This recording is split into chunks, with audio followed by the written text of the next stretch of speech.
নির্বাচন বানচাল করতে গুপ্ত হামলা চালানো হচ্ছে। আমাকে দিয়ে আর যাই হোক, চাঁদাবাজি টেন্ডারবাজি দুর্নীতি সম্ভব না, বললেন হাসনাত আব্দুল্লাহ। না খেয়ে থাকলেও আমরা ভারতের গোলামি করব না, বলছেন মেজর হাফিজ। এবং সর্বশেষ জানাবো দেশের ইতিহাসে একসঙ্গে গণভোট ও নির্বাচন, যা জানতে হবে মানতে হবে। দর্শক শুনছিলেন সংবাদ শিরোনাম, এবার জানিয়ে দিব বিস্তারিত সংবাদ। তবে তার আগে অনুরোধ থাকবে ভিডিওটিতে একটি লাইক দিন এবং ভিডিও সম্পর্কে আপনাদের গুরুত্বপূর্ণ মতামত কমেন্ট করে জানিয়ে দিন। নির্বাচন বানচাল করতে গুপ্ত হামলা চালানো হচ্ছে। আসন্ন ত্রয়োদশ জাতীয় সংসদ নির্বাচন বানচাল করতে গুপ্ত হামলা চালানো হচ্ছে বলে মন্তব্য করেছেন বিএনপি মহাসচিব মির্জা ফখরুল ইসলাম আলমগীর। গতকাল দিবাগত রাতে ঢাকার কেরানীগঞ্জে দলীয় কার্যালয়ের সামনে কেরানীগঞ্জ মডেল উপজেলার হযরতপুর ইউনিয়ন বিএনপির সাধারণ সম্পাদক হাসান মোল্লাকে গুলি করে দুর্বৃত্তরা। বিবৃতিতে কেরানীগঞ্জে বিএনপি নেতা হাসান মোল্লাকে গুলির ঘটনায় গভীর উদ্বেগ প্রকাশ করেন মির্জা ফখরুল।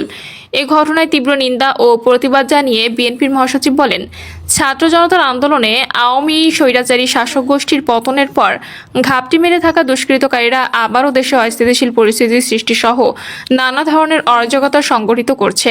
হাসান মোল্লার হামলাকারীদের চিহ্নিত করে আইনের আওতায় এনে কঠোর শাস্তি দেওয়ার বিকল্প নেই, তা না হলে তারা আরও বড় ধরনের নাশকতা ঘটাতে পারে। তিনি বলেন, গণতন্ত্র, মানুষের ভোটের অধিকার প্রতিষ্ঠা সহ দেশের মানুষের জানমাল রক্ষার দলমত নির্বিশেষে সব শ্রেণী পেশার মানুষকে ঐক্যবদ্ধ থাকতে হবে। ক্রমবর্ধমান অবনতিশীল আইন শৃঙ্খলা পরিস্থিতির উন্নতি ঘটাতে হবে। অবাধ ও সুষ্ঠু নির্বাচন নিশ্চিত করতে হলে সরকারকে অবশ্যই দেশে ভয়শূন্য পরিবেশ নিশ্চিত করতে হবে। বিবৃতিতে হাসান মোল্লা সহ অন্য নেতাকর্মীদের ওপর হামলাকারীদের অবিলম্বে গ্রেপ্তার ও দৃষ্টান্তমূলক শাস্তির জোর দাবি জানান মির্জা ফখরুল। একই সঙ্গে হাসান মোল্লা সহ আহতদের দ্রুত সুস্থতা কামনা ও তাদের পরিবার পরিজনদের প্রতি গভীর সহমর্মিতা জানান বিএনপি মহাসচিব। আমাকে দিয়ে আর যাই হোক, চাঁদাবাজি টেন্ডারবাজি দুর্নীতি সম্ভব না, বললেন হাসনাত আব্দুল্লাহ। জাতীয় নাগরিক পার্টি দক্ষিণাঞ্চলের মুখ্য সংগঠক এবং কুমিল্লা ৪ আসনে জামায়াত জোটের মনোনীত প্রার্থী হাসনাত আব্দুল্লাহ বলেছেন, এলাকায় কৃষক, শ্রমিক, মেহনতি মানুষ জানে হাসনাত আব্দুল্লাহ যদি নির্বাচিত হয় অন্ততপক্ষে চাঁদাবাজি করবে না। তাই এবার তারা অন্য পার্টির মিছিল মিটিং করবে, কিন্তু গোপনে এসে আমাকেই ভোটটা দেবে। তারা ভালো করেই জানে আমার দ্বারা চাঁদাবাজি, টেন্ডারবাজি, অনিয়ম, দুর্নীতি কখনোই সম্ভব না। তিনি বলেন, আজাদির বাংলাদেশ প্রতিষ্ঠায় শাপলাকলিতে ভোট দিন। আমরা ন্যায় এবং ইনসাফ ভিত্তিক একটি সমাজ ব্যবস্থা বিনির্মাণ করব। আগ্রাসন বিরোধী, আধিপত্য বিরোধী শক্তির অবসান ঘটাবো। একটি সুন্দর সমাজ ব্যবস্থা প্রতিষ্ঠা করব, যেখানে থাকবে না মাদক, সন্ত্রাস, চাঁদাবাজি, ঘুষ, অনিয়ম, দুর্নীতি। হাসনাত বলেন, গত 1.5 বছরে এনসিপি এবং জামায়াত জোটের নেতাকর্মীরা চাঁদা নিতে এলাকায় আসেনি, কেউ হাট বাজার দখল করতে আসেনি, সিএনজি স্ট্যান্ড থেকে চাঁদাবাজি করেনি। এবার রেমিটেন্স যোদ্ধা, কলকারখানার শ্রমিক এবং মেহনতি মানুষের মধ্য থেকে নেতা নির্বাচিত হবে। হাসনাত আরও বলেন, এবারের নির্বাচনে জনগণ ঋণখেলাপি, দুর্নীতিবাদ, জনগণের অর্থ আত্মসাৎকারীদের বর্জন করবে। একটি পরিবর্তনের লক্ষ্যে মানুষ ঐক্যবদ্ধ হয়েছে। প্রচারণায় দ্বিতীয় দিনে তিনি নিজ নির্বাচনী এলাকায় ভোর থেকে মাঠে নেমে পড়েন।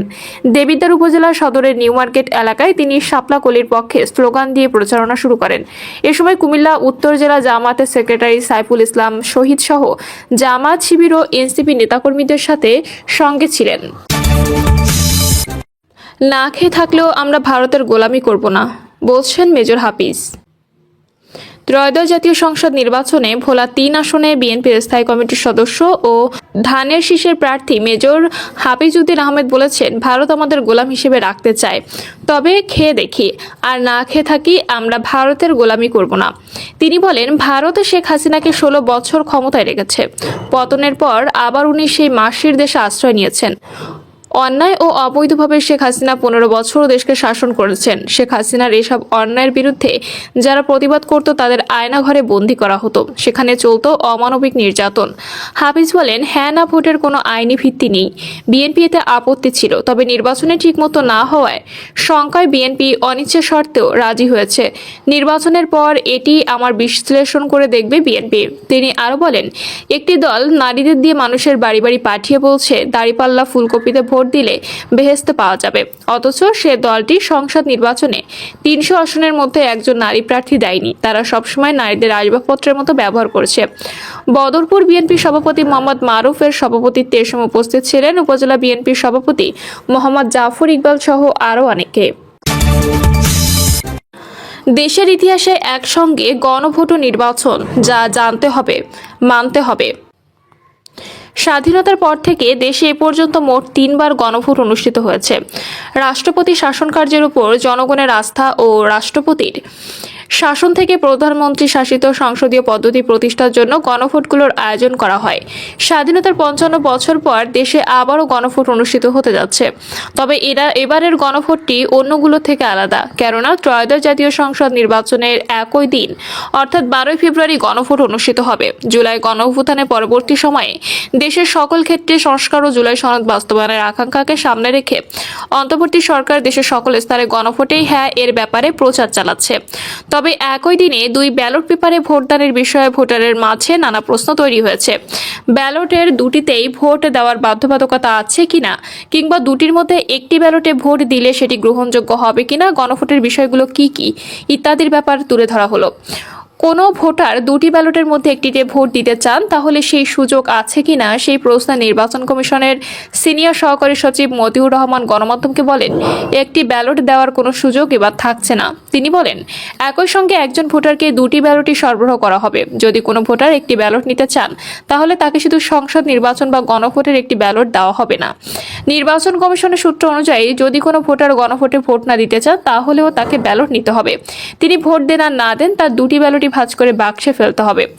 গণনার সময় যদি ফাঁকা ব্যালট ভোটের বাক্সে পাওয়া যায়, তবে নির্বাচন কমিশনের নিয়ম অনুযায়ী সেই ব্যালটগুলো বাতিল বলেই গণ্য হবে। এর আগে একটি পরিপত্রের মাধ্যমে ইসি জানায়, 2টি আলাদা ব্যালট পেপারের মাধ্যমে সংসদ নির্বাচন ও গণভোট অনুষ্ঠিত হবে। ভোট গ্রহণ শেষে একই সঙ্গে সংসদ নির্বাচন ও গণভোটের ফলাফল গণনা করা হবে। সকলের ভোটের সুযোগ রাখতে প্রবাসী বাংলাদেশিদের জন্য বিভিন্ন দেশে একই সাথে খামে 2টি পোস্টাল ব্যালট পাঠানো হয়েছে। 25শে জানুয়ারির মধ্যে গণভোট ও সংসদ নির্বাচনের ব্যালট ও ভোট দেওয়া শেষে একই খামে করে দেশে পাঠাতে বলা হয়েছে।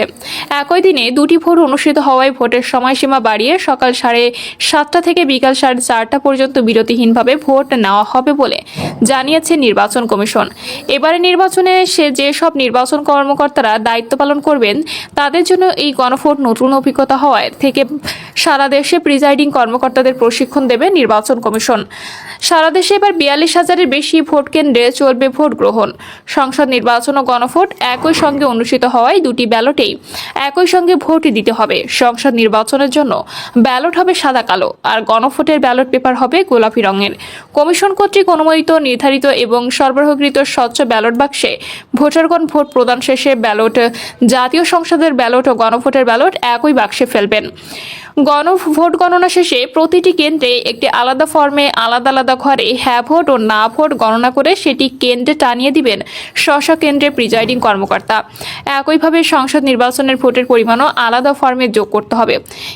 এর সঙ্গে প্রবাসী ও দেশের মধ্যে যারা পোস্টাল ব্যালটে ভোট দিয়েছে, তাদের ভোটও একই সঙ্গে যোগ করে দিতে হবে। পরে প্রতিটি আসন ভিত্তিক একইভাবে 2টি ভোটের ফলাফল যোগ করে সেটি স্বাক্ষর করে নির্বাচন কমিশনে পাঠাবেন রিটার্নিং অফিসার। গণভোটের ক্ষেত্রে ঠিক এই বিষয়গুলো অনুসরণ করবে নির্বাচন কমিশনের পক্ষ থেকে মাঠে নির্বাচন কর্মকর্তাদের দেওয়া হয়েছে। সরকার যে জুলাই সনদ তৈরি করেছে, সেখানে 47টি সাংবিধানিক সংস্কার ও 37টি আইন ও বিধি সংস্কারের তালিকা তৈরি করেছে, যার সংক্ষিপ্ত অংশ তৈরি করা হয়েছে গণভোটের ব্যালটের জন্য। সেখানে ছোট করে মাত্র 4টি পয়েন্ট যুক্ত করা হয়েছে। ভোটারদের সেই বিষয়গুলো পড়ে জাতীয় নির্বাচনের দিন গণভোটের ব্যালটে হ্যাঁ অথবা না ভোট দিতে হবে। এবার গণভোটের ব্যালটে যে 4টি পয়েন্ট যুক্ত করা হয়েছে তা হলো, আপনি কি জুলাই জাতীয় সনদ বাস্তবায়ন আদেশ 2025 এবং জুলাই জাতীয় সনদে লিপিবদ্ধ সংবিধান সংস্কার সম্পর্কিত নিম্নলিখিত প্রস্তাব সমূহের প্রতি আপনার সম্মতি জ্ঞাপন করিতেছেন। নির্বাচনকালীন তত্ত্বাবধায়ক সরকার, নির্বাচন কমিশন এবং অন্যান্য সাংবিধানিক প্রতিষ্ঠান জুলাই সনদে বর্ণিত প্রক্রিয়ার আলোকে গঠন করা হইবে। আগামী জাতীয় সংসদ হইবে 2 কক্ষ বিশিষ্ট ও জাতীয় সংসদ নির্বাচনে দলগুলোর প্রাপ্ত ভোটের অনুপাতে 100 সদস্য বিশিষ্ট একটি উচ্চকক্ষ গঠিত হইবে এবং সংবিধান সংশোধন করিতে হইলে উচ্চকক্ষের সংখ্যাগরিষ্ঠতার সদস্যের অনুমোদন দরকার হইবে। সংসদের নারী প্রতিনিধি বৃদ্ধি, বিরোধী দল হইতে ডেপুটি স্পিকার ও সংসদীয় কমিটির সভাপতি নির্বাচন, মৌলিক অধিকার বিচার বিভাগের স্বাধীনতা, স্থানীয় সরকার, প্রধানমন্ত্রীর মেয়াদ, রাষ্ট্রপতির ক্ষমতা সহ তফসিলে বর্ণিত যে 30টি বিষয়ে জুলাই জাতীয় সনদে ঐকমত্য হইয়াছে সেগুলো বাস্তবায়নে আগামী সংসদ নির্বাচনে বিজয়ী রাজনৈতিক দলগুলো বাধ্য থাকিবে। প্রিয় দর্শক, এই ছিল এখনকার সর্বশেষ সংবাদ। আপডেট সব সংবাদ পেতে চ্যানেলটি সাবস্ক্রাইব করে বেল আইকনটি ক্লিক করে রাখুন।